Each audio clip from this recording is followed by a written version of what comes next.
ষষ্ঠ উপজেলা পরিষদের দ্বিতীয় ধাপের প্রচারণা শেষ হচ্ছে আজ মধ্যরাতে। শেষ সময়ে এসে প্রচারণা ব্যস্ত সময় পার করছেন প্রার্থীরা। ভোটারদের দ্বারে দ্বারে ঘুরছেন তারা। ভোর থেকে প্রার্থী ও তাদের সমর্থকরা লিফলেট বিতরণ করছেন, ভোটারদের দিচ্ছেন নানা প্রতিশ্রুতি। নির্বাচিত হলে এলাকার উন্নয়নে কি কি পদক্ষেপ নেবেন তা ভোটারদের জানাচ্ছেন প্রার্থীরা। এদিকে নির্বাচনকে ঘিরে 5 দিনের জন্য মাঠে নামছে বিজিবি, র্যাব সহ আইন শৃঙ্খলা রক্ষাকারী বাহিনী। নিরাপত্তা রক্ষা বাহিনী মোতায়েনে স্বরাষ্ট্র মন্ত্রণালয় এরই মধ্যে পরিপত্র জারি করেছে। এই তথ্য জানিয়েছেন নির্বাচন কমিশনের নির্বাচন ব্যবস্থাপনা শাখার উপসচিব মোহাম্মদ আতিয়ার রহমান।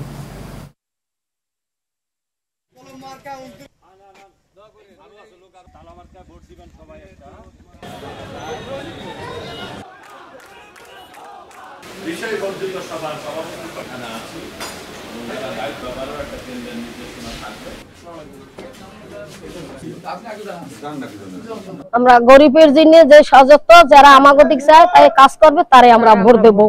যারা তরুণদেরকে আগামী দিনে সামনের দিকে এগিয়ে নিয়ে যাবে, আমরা তাদের পক্ষে সবসময় কাজ করছি। সেরকম ব্যক্তিকেই চাই যারা স্বাধীনতার পক্ষে কাজ করেছে।